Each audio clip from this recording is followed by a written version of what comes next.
Hey, my name is AJ. This is my demo video for the Advanced Embedded Linux final project. My project was to write an SPI device driver for a TFT LCD display, which you can see here in my setup. And I'm running it through running the driver on a Raspberry Pi 4B. I also have an ESP32 in the mix here. It's not for anything with the driver, but this is just to acting as a bridge between asynchronous serial port output of the Raspberry Pi through USB to my laptop so that we can get to the root login and we can see the root logs. Up here on the screen, I am just running an app here to do serial port communication through USB so we can see the boot logs, and just a couple windows that we SSH into the Raspberry Pi. I'm going to focus in just on the TFT display because hopefully you guys can see it well. It ends up being kind of difficult. It's a video of a video. All right, I'm going to go ahead and power up the Raspberry Pi, and you can see the display powers up too.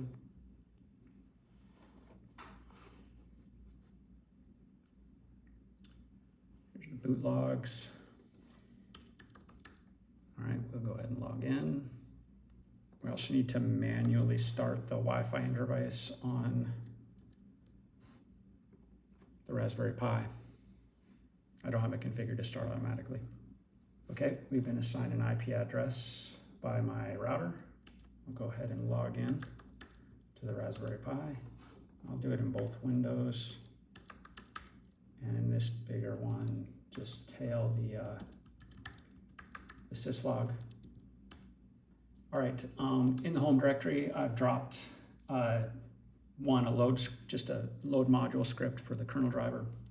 And then this is also a little example app that I developed with the help of some open source to decode GIF files and stream them into the driver.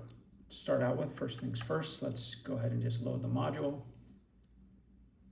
In the logs, you can see that it registered a character driver, which we can also see in /dev.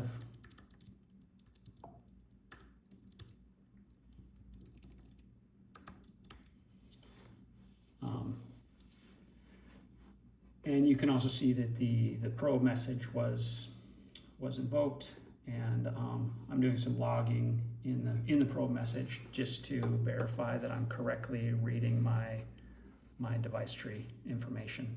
In particular, getting the right frequency for the SPI interface at 16 megahertz, which you can see is coming out right there. We'll start running some tests that we can verify on the TFT screen. We can run just a simple test that I have implemented in this to just write some simple rectangles out to the screen. This writes random rectangles of various colors.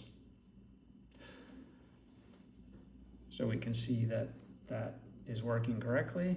The next thing I do, I also have a number of just GIF files out here, and we can choose one of these. This is like a David Bowie GIF, so, and hopefully that comes out all right in the video. It's tough to get the exposure right, but you can see that it's working pretty smoothly. I was running at a slower SPI frequency at first at 6.35 megahertz, and it was a little choppier, but at 16, it seems to work fine even through an SPI interface. You can try maybe one of these GIFs. This one seemed to come out pretty well. Yeah.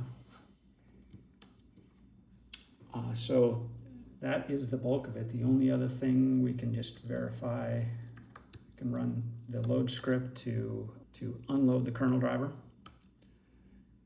You can see that I sleep and turn off the display of the TFT module, and we can see that the device node is no longer available. All right, that's my demonstration. Thanks for watching.